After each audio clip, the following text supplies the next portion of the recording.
ನೇತರೋನುಪತ್ತೇ ಓಂ.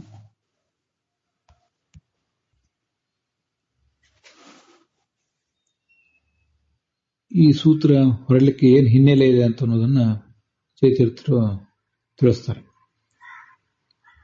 ನಾನು ಏವಂ ಮಯಟಾಂ ಪ್ರಾಚುರ್ಯಾರ್ಥತ್ವಮುಕ್ತ ತಥಾತ್ವೇ ಕಥಂಚಿತ್ ಅಲ್ಪಾರ್ಥತಾಂ ಪರಿಹೃತ್ಯ ಅಂತ ಹೀಗೆ ಅದನ್ನ ತಿಳಿಸ್ತಾ ಇದ್ದಾರೆ. ಮಯಟ್ ಅನ್ನೋ ಪ್ರತ್ಯಯಕ್ಕೆ ವಿಕಾರ ಅನ್ನೋ ಅರ್ಥವೇ ಈ ಪ್ರಸಿದ್ಧವಾಗಿದೆ. ಆದರೆ ನೀವು ಅದಕ್ಕೆ ಪ್ರಾಚುರ್ಯ ಅನ್ನೋ ಅರ್ಥವನ್ನ ಹೇಳಿದ್ರಿ. ಅಷ್ಟು ಹೇಳಿದ ಮೇಲೆ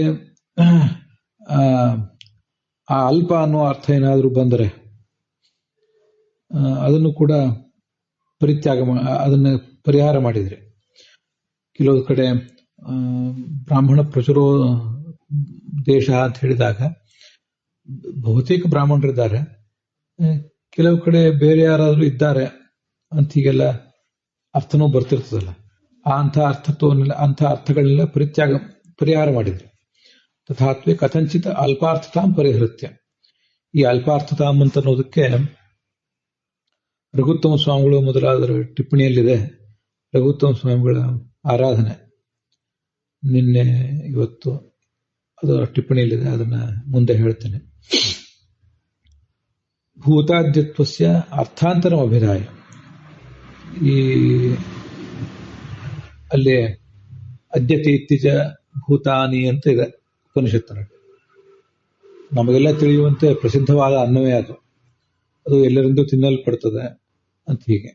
ಆದ್ರೆ ನೀವು ಮಾತ್ರ ಅದಕ್ಕೆ ಎಲ್ಲರಿಂದಲೂ ಉಪಜೀವಿಸಲ್ಪಡ್ತದೆ ಅಂತೆಲ್ಲ ಅರ್ಥ ಮಾಡಿದ್ರಿ. ಅಭಿಪ್ರಾಯ ಪರಾಮರ್ಶಸ್ಯ ಅನ್ಯಪರತ್ವಂ ಸಮರ್ಥ್ಯ. ಅಲ್ಲಿ ಈ ಏತಸ್ಮಾತ್ ಪುರುಷಾತ್ ಅನ್ನರಸಮಯ ಅಂತ ಹೀಗೆ ಅರ್ಥ ಇದೆ. ಅದಕ್ಕೆಲ್ಲ ಬೇರೆ ಬೇರೆ ಅರ್ಥಗಳನ್ನ ನೀವು ಕೂಡ ಮಾಡಬೇಕಾಯ್ತು. ಅನ್ನಮಯ, ಪ್ರಾಣಮಯ ಇತ್ಯಾದಿಗಳಿಗೆ ಎಲ್ಲದಕ್ಕೂ ಕೂಡ ಬೇರೆ ಬೇರೆ ಅರ್ಥಗಳನ್ನೇ ಮಾಡಿದ್ರಿ. ಅನ್ನ ಅನ್ನೋದಕ್ಕೆ ಸಂಹರ್ತೃತ್ವ, ಚೇಷ್ಟ, ವಿಷಯತ್ವ ಮೊದಲಾದ ಅರ್ಥಗಳನ್ನು ಮಾಡಿದ್ರಿ. ಮತ್ತೆ ಅಲ್ಲಿ ಜ್ಞಾನಮಯ, ಮನೋಮಯ ಅಂತ ಹೀಗೆ ಎರಡೆರಡಿದ್ದಾಗ ಅದಕ್ಕೆ ಸ್ಪಷ್ಟವಾಗಿ ಗೊತ್ತಾಗುವಂತೆ ಕೋಶ ಅಂತ ಅರ್ಥ ಮಾಡಿಬಿಟ್ಟಿದ್ರೆ ಏನು ಸಮಸ್ಯೆ ಇರ್ತಿರ್ಲಿಲ್ಲ.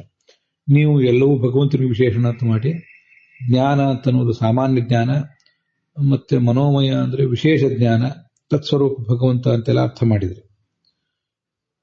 ಮತ್ತೆ ವಿಜ್ಞಾನ ಅಂತ ಅನ್ನೋದಕ್ಕೆ ಅದೇ ಅಶೇಷ ವಿಷಯಕ ಜ್ಞಾನ, ಸರ್ವವನ್ನು ಒಳಗೊಳ್ಳುವ ಜ್ಞಾನ ಅಂತೆಲ್ಲ ಅರ್ಥ ಮಾಡಿದ್ರಿ. ಪರಾಮರ್ಶಸ್ಯ ಅನ್ಯಪರತ್ವ ಸಮರ್ಪ್ಯ. ಅಲ್ಲಿ ಸಯೇಶೋನ್ನರ ಸಮಯ, ಸವಾಯೇಶರ ಪುರುಷೋನ್ನರ ಸಮಯ ಅಂತೇನಿದೆಯಲ್ಲ, ಅದಕ್ಕೆ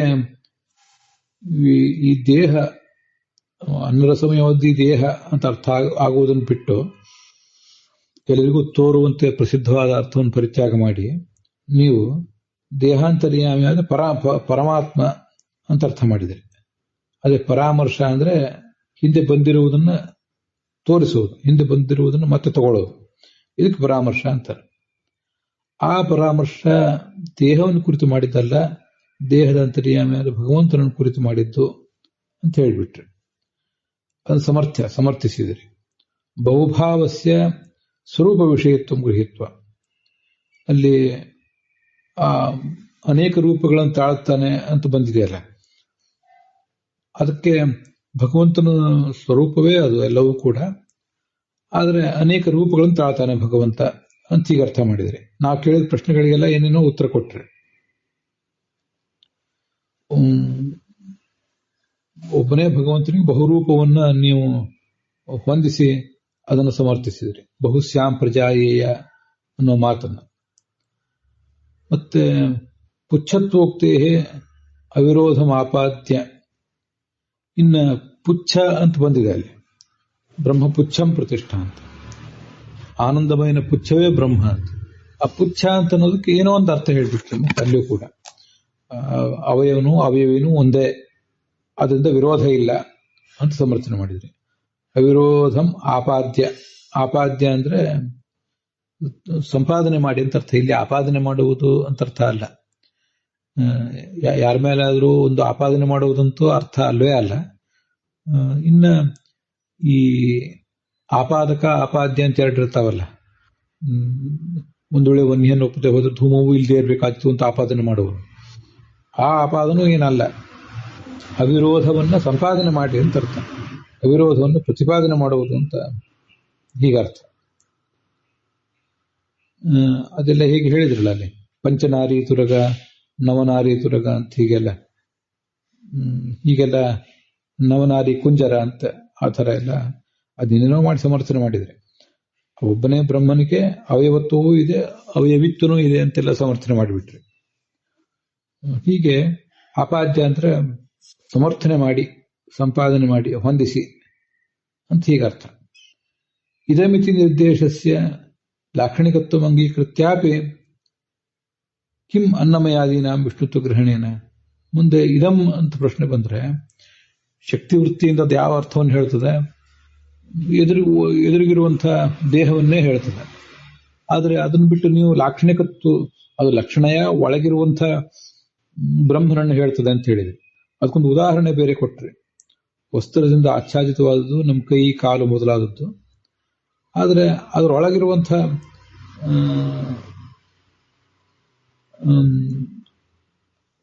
ನಾವು ಹೇಳುವಾಗ ಇದಮ್ಮ ಅಂತ ಹೇಳಿದ್ರೆ ವಸ್ತ್ರವನ್ನು ಹೇಳೋದಿಲ್ಲ, ಹೊರತು ವಸ್ತ್ರದ ಒಳಗಿರುವಂಥ ಕೈ ಕಾಲು ಮೊದಲಾದವುಗಳನ್ನು ಹೇಳ್ತೀವಲ್ಲ, ಅದೇ ಥರ ಇಲ್ಲೂ ಕೂಡ ದೇಹವನ್ನೇ ಅಯಮ್ಮನ ಶಬ್ದ ಹೇಳ್ತದೆ ಅಂತ ಹೇಳಿಕ್ ಬರುವಾಗ ಅದನ್ನು ಬಿಟ್ಟು ಅದರೊಳಗಿರುವ ಭಗವಂತನನ್ನು ಹೇಳ್ತದೆ ಅಂತ ಹೇಳಿಬಿಟ್ರಿ. ಇದು ಲಾಕ್ಷಣಿಕವಾಗಿ ಮಾಡಿದ್ದು. ನೀವು ಶಕ್ತಿ ವೃತ್ತಿಯಿಂದ ಲಭ್ಯವಾದ ಅರ್ಥವನ್ನು ಬಿಟ್ಟು ಲಾಕ್ಷಣಿಕ ಅರ್ಥಗಳನ್ನ ನೀವು ಮಾಡಿ ತೋರಿಸಿದ್ರಿ. ಇಷ್ಟೆಲ್ಲ ಶ್ರಮ ಪಟ್ರಿ, ಏನೇನೋ ನೀವು ಪ್ರಯತ್ನ ಪಡಬೇಕಾಯಿತು, ಸಹಜವಾದದನ್ನೆಲ್ಲ ಬದಿಗಿಡಬೇಕಾಯಿತು. ಕಿಂ ವಿಷ್ಣುತ್ವ ಗ್ರಹಣೇನ, ಇಷ್ಟೆಲ್ಲ ಅನ್ನಮಯಾದಿ ಶಬ್ದಗಳಿಂದ ವಿಷ್ಣುವನ್ನೇ ಪ್ರತಿಪಾದನೆ ಮಾಡಿ ಏನು ಲಾಭ ಆಯ್ತು ನಮಗೆ? ವಿರಿಂಚಾದಯ ಏವ ಆನಂದಮಯಾದಯ ಸಂತು ಪ್ರಾಪ್ತ ಸದ್ಭಾವಾತ್.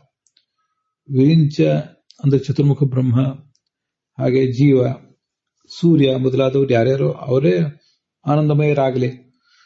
ಯಾಕೆಂದ್ರೆ ತತ್ಪ್ರಾಪಕ, ಅವರನ್ನ ಹೇಳಲಿಕ್ಕೆ ಬೇಕಾದ ಶಬ್ದಗಳಿವೆ. ಚತುರ್ಮುಖ ಬ್ರಹ್ಮನು ಕೂಡ ಸದಾನಂದ ಅಂತ ಅಮರ ಕೋಶ ಇತ್ಯಾದಿಗಳಲ್ಲಿ ವರ್ಣಿತರಾಗಿದ್ದಾನೆ.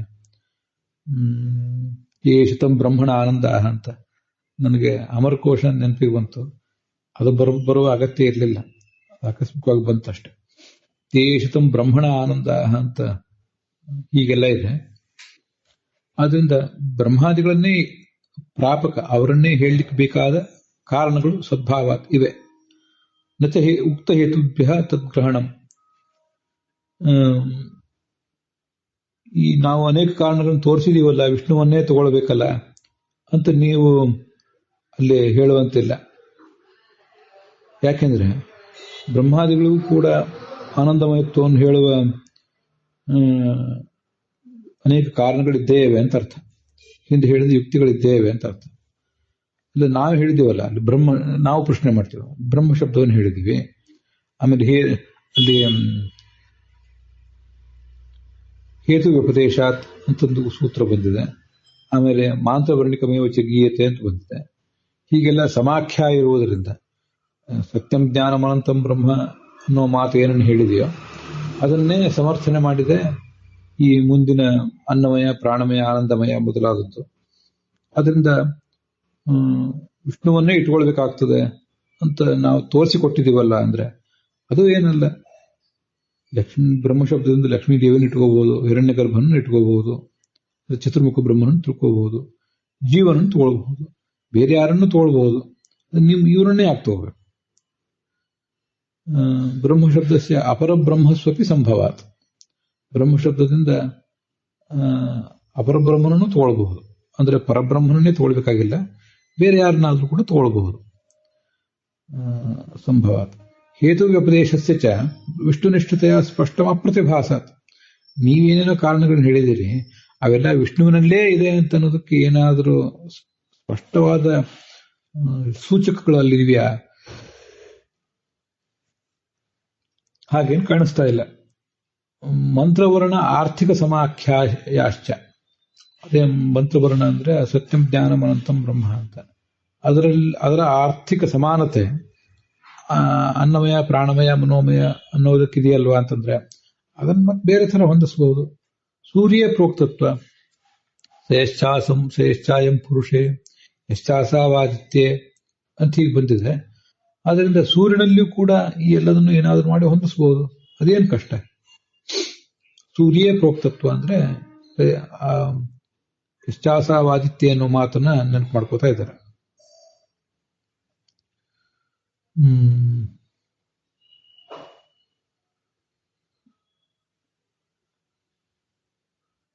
ಹೀಗೆ ಕಂಡು ಬಂದಿದೆ. ಅದರಿಂದ ಅದು ಸಾವಕಾಶ ಆಗಿಬಿಡ್ತದೆ. ವಿಷ್ಣುವನ್ನೇ ಹೇಳ್ತದೆ ಅಂತ ತೀರ್ಮಾನ ಮಾಡ್ಲಿಕ್ಕೆ ಬೇಕಾದ ಕಾರಣಗಳು ಅಲ್ಲಿ ಕಾಣಿಸೋದಿಲ್ಲ. ಆನಂದಮಯನನ್ನ ವಿಷ್ಣು ಅಂತಾನೇ ಹೇಳಬೇಕಾದ ಅನಿವಾರ್ಯ ಕಾರಣಗಳೇನೂ ಅಲ್ಲಿ ಕಾಣಿಸೋದಿಲ್ಲ. ಬಿಟ್ಬಿಟ್ರು ನಡೀತದೆ. ಯಾಕೆ ಎಷ್ಟು ಕಷ್ಟಪಡ್ತಾ ಇದ್ದೀರಿ?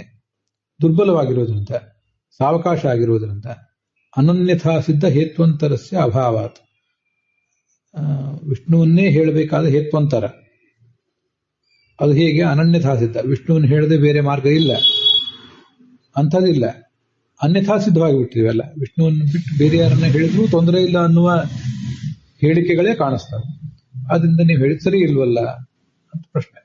ಅಭಾವಾತ್ ಇತ್ಯತಃ ನಚೇತಿ.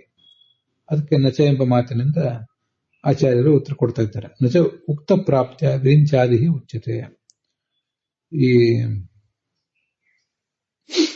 ಬ್ರಹ್ಮಶಬ್ದ ಬಂದಿದೆ. ಶತಾನಂದತ್ವ ಅನ್ನೋದು ಚತುರ್ಮುಖ ಬ್ರಹ್ಮನಲ್ಲಿದೆ.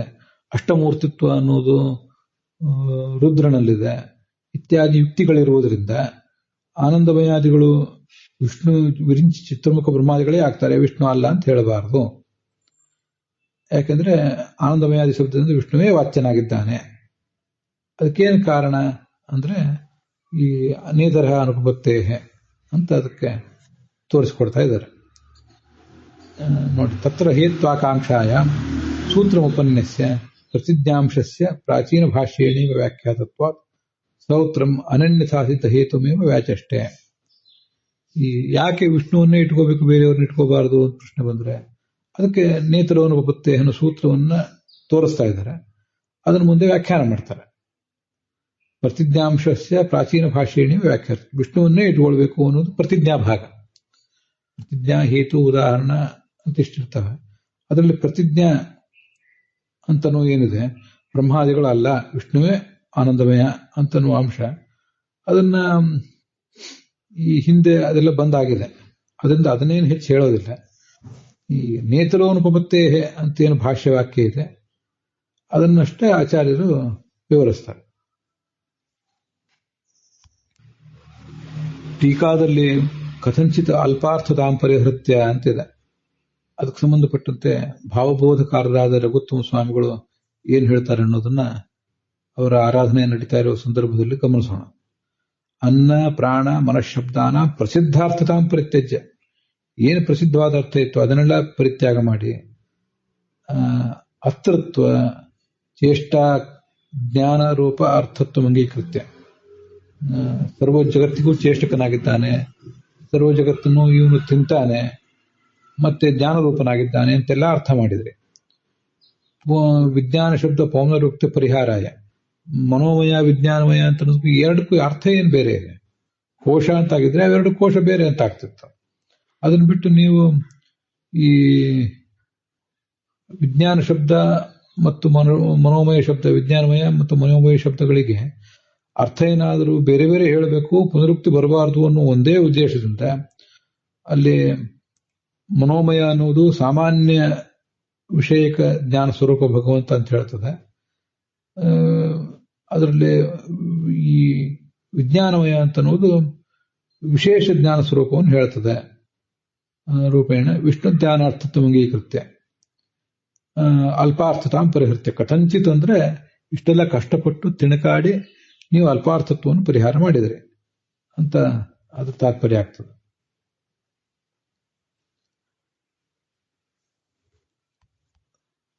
ದುರ್ಬಲತ್ವೇನ ಸಾವಕಾಶತ್ವ ಅಂತಿದೆ. ಅದನ್ನು ಅವ್ರು ಹೇಳಿದ್ದಾರೆ ಭಾವಬೋಧಕಾರರು. ಅನ್ನಮಯಾದಿ ಪ್ರಕರಣಗಳಲ್ಲಿ ಆ ಪ್ರಕರಣಗಳನ್ನು ನಾವು ಗಮನಿಸಿದಾಗ ವಿಷ್ಣು ಪರತ್ವೇನ ನಿರ್ಣೀತವಾದಂತಹ ಏನು ಮಂತ್ರವರ್ಣ ಇದೆ ಸತ್ಯಂ ಜ್ಞಾನಂ ಅನಂತಂ ಬ್ರಹ್ಮ ಇತ್ಯಾದಿ ಸತ್ಯಾದಿ ಪದಾರ್ಥಗಳು ಸತ್ಯತ್ವ ಜ್ಞಾನತ್ವ ಆನಂದತ್ವ ಮೊದಲಾದವು ಅದು ಮತ್ತೆ ಜೀವನ ಕರ್ತೃತ್ವ ಅಲ್ಲಿ ಹೇಳಿದ್ರು. ಸತ್ಯ ಅಂದ್ರೆ ಜಗತ್ತಿನ ಉತ್ಪತ್ತಿ ನಾಶ ಹೀಗೆಲ್ಲ ಅರ್ಥಗಳನ್ನು ಕೂಡ ತೋರಿಸಿದ್ರೆ. ಹೀಗೆಲ್ಲ ಮಾಡಿದಾಗ ಅದು ಜೀವನ ಕರ್ತೃತ್ವ ಅಂತ ಆ ಸತ್ಯ ಶಬ್ದದ ಅರ್ಥವನ್ನು ತಗೊಂಡಿದ್ದಾರೆ. ಪ್ರಾಚುರ್ಯ ಸಂಭವೇನ ಸಾವಕಾಶತ್ವ. ಹೀಗೆ ಇವೆಲ್ಲವೂ ಕೂಡ ಸಾವಕಾಶ ಆಗಿವೆ. ಅವು ಯಾರಿಗೂ ಆಗಬಹುದು. ಅದು ನಿಮಗೆ ನೀವೇ ಹೇಳಿದಂತೆ ಆಗ್ಬೇಕು. ಯಾಕೆ ಅವು ಚತುರ್ಮುಖ ರುದ್ರಾದಾವಪಿ ಸ್ವಸ್ವ ಅವರಾಪೇಕ್ಷೆಯ. ಚತುರ್ಮುಖ ಬ್ರಹ್ಮ ರುದ್ರ ಮೊದಲಾದವರು ಕೂಡ ತಮಗೆ ಕೆಳಗಿನವರಿಗೆ ಹೋಲಿಸಿದರೆ ಅವರು ಜೀವನ ಕರ್ತೃಗಳೇ ಆಗಿದ್ದಾರೆ. ಸತ್ಯ ಜ್ಞಾನ ಅನಂತ ಆಗೇ ಆಗಿದ್ದಾರೆ. ಅದು ಪರಮಾತ್ಮನೇ ಆಗಬೇಕು ಅಂತ ಏನಿದೆ. ಅಲ್ಲಿ ಪ್ರಶ್ನೆ ಮಾಡುವವರು ಕೆಲವರು ಪರಮಾತ್ಮ ಬಿಟ್ಟು ಬೇರೆ ಆಗಲಿ ಅಂತ ಪ್ರತಿಪಾದನೆ ಮಾಡ್ತಿರ್ತಾರೆ. ಕೆಲವರು ಪರಮಾತ್ಮನೂ ಆಗಲಿ ಚತುರ್ಮುಖಾದಿಗಳೂ ಆಗಲಿ ಅಂತ ಹೀಗೆ ಪ್ರತಿಪಾದನೆ ಮಾಡ್ತಿರ್ತಾರೆ ಅಂತ. ಹೀಗೆ ಅದಕ್ಕೆ ಪ್ರಶ್ನೆಗೆ ಅರ್ಥ.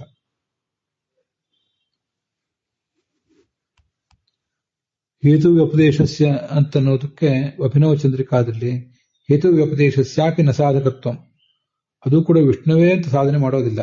ಹೇತುತ್ವೇನ ಅಭಿಮತಸ್ಯ ಜಗಚ್ಚೇಷ್ಟಕತ್ವಸ್ಯ ಕೋಶೀಯಮಾನ್ಯಾತ್ ಪ್ರಾಣ್ಯಾತ್ ಅಂತ ಏನು ಜಗಚ್ಚೇಷ್ಟಕತ್ವ ಇದೆ, ಅದು ಒಬ್ಬ ಯಾವನೋ ಶಕ್ತಿ, ಯಾವುದೋ ಒಂದು ಶಕ್ತಿ ಜಗತ್ತನ್ನು ಮುನ್ನಡೆಸ್ತದೆ ಅಂತ ಬಂದಿದೆ ಹೊರತು ವಿಷ್ಣುವೇ ಅಂತ ಎಲ್ಲಿ ಬಂದಿದೆ. ಶ್ರೀಪತಿತ್ವಾದಿವತ್ ವಿಸ್ಪಷ್ಟ ಬ್ರಹ್ಮಲಿಂಗತ್ವ ಅಭಾವಾತ್. ವಿಷ್ಣು ಅವನು ಶ್ರೀಪತಿಯಾಗಿದ್ದಾನೆ, ನೀರಿನಲ್ಲಿ ಮಲಗುತ್ತಾನೆ ಅಂಥ ಕಾರಣಗಳನ್ನ ಅಲ್ಲೇನಾದ್ರು ಹೇಳಿದಾರ? ಏನೂ ಹೇಳಲಿಲ್ಲ. ಅದರಿಂದ ಅವೆಲ್ಲವೂ ಸಾವಕಾಶವಾಗಿದೆ ಅಂತ ಅಭಿಪ್ರಾಯ. ಅಲ್ಲಿಗೆ ಇವತ್ತಿನ ಈ ಭಾಗ ಸಮಾಪ್ತವಾಗಿದೆ.